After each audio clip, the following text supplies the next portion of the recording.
we're heading into the holiday season. It's a time of joy, a time for connection. And let's be honest, Aunt Mary and Uncle Joe sometimes come and bring the politics, right?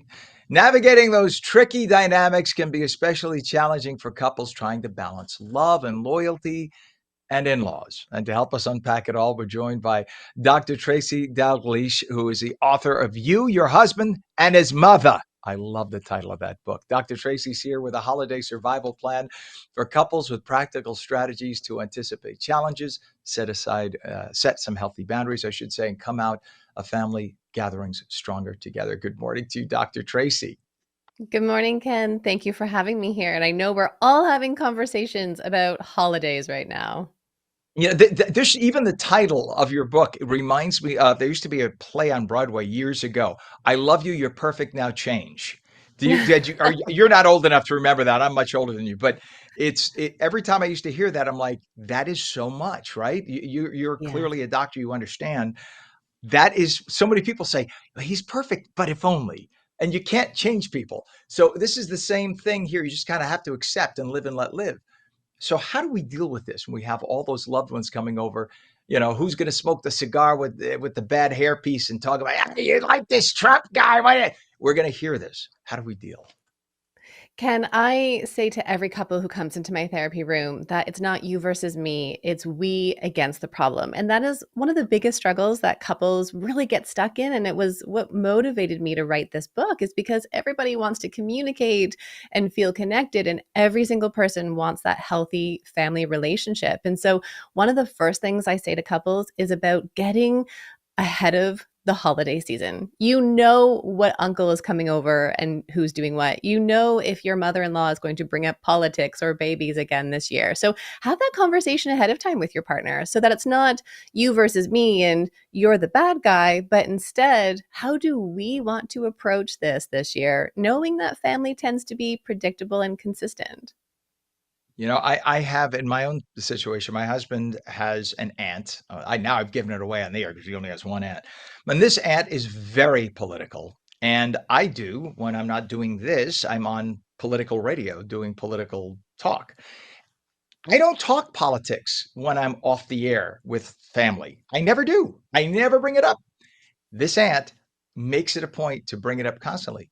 My husband will nudge me. I have scars over here. I don't say a word. Like he's anticipating I'm going to respond. It's almost like she's egging me on. Do people do that? Do people look for the fight? There's almost this attention that people get, and it's a way of relating to others. Where if I get a rise out of you, it feels good for me. So I'm going to come in all the time, knowing that there's a hot button for you, and it's always our choice. Am I going to take the bait? Am I going to respond to this? And that's really what this book is about: is giving people the sense of agency and choice. Because Ken, you've already alluded to this. You don't get to change your family, but we all say that family is important to us. And so then how am I going to respond to that? And when you don't take that bait, when you change the conversation, or you say, now's the time for me to stretch my body, I'm going to go for a walk, or you go to the washroom, you excuse yourself from the table and go to the washroom, splash water on your face and come back, you're saying to someone implicitly, this is a conversation I'm not willing to have with you. Gotcha. And you know what the old saying, kill him with kindness. Aunt Nancy, now I've said her name. Oh, Aunt Nancy is a great cook. So I always just pause, change the subject, and say, how did you get the recipe for this? This is amazing. And that's what I usually do to divert the attention. Sometimes it works, more often it doesn't, but at least it doesn't escalate into something. Yes. So that's what I find. Absolutely. And that's the key piece, is we don't want to have more conflict at the holiday table. Families want to feel connected, and that's going to look different for everybody. So you deciding, I'm going to change the topic, and Nancy, can you please give me your recipe for this because I absolutely love it. That is more important than engaging in those hot conversations. And in step 5 of my vault method inside the book, that's where couples are really going to learn how to set your action plan so that you're prepared for that holiday table this year.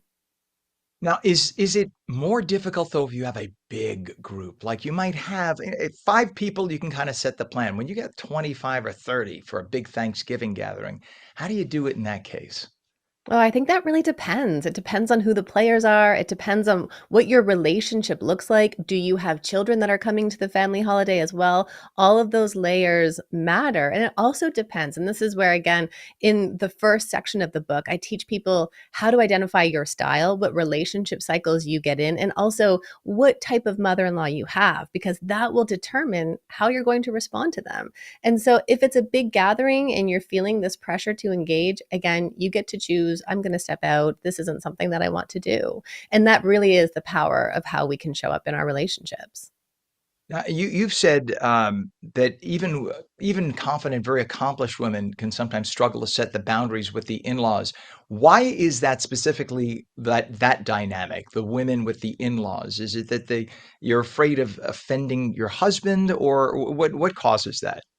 Yeah, this is such a common thing I see for women, and they are boundary bosses in their life. They are CEOs, they have 4 children, they run their own business, and yet when it comes to their mother-in-law, they really struggle to express clear, kind boundaries, and that's where the conflict also shows up between her and her partner. And so what happens here is often due to a power dynamic. Most Mhm. women enter families wanting to be liked. And we know that women can often land in this role of performing and pleasing and caring for others. And so, in that position, when we're trying to be accepted by a family, then that's where we start to struggle because we're not asserting ourselves and we're not communicating with kindness and love when something doesn't feel good, or even if we need something in that family position. And so it was really interesting throughout my 20 years, near 20 years of working with couples to see just how much people were struggling to do this when they were doing it in all other areas of their life. Interesting. And by the way, for the record, that aunt we mentioned before, I do love her for real. I'm not just saying that to blow smoke now. And she is an amazing cook, probably one of the best cooks in the whole family. So she's a great lady. We just got to keep our fingers crossed when we go in there. But I will not take the bait. I will not take the bait.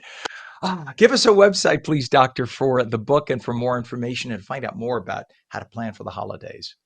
Absolutely. You can find me at drtracyd.com. My book is available on all formats, everywhere you get books, and you're going to walk away feeling more aligned and like a team for this holiday season. So thank you so much, Ken, for having me.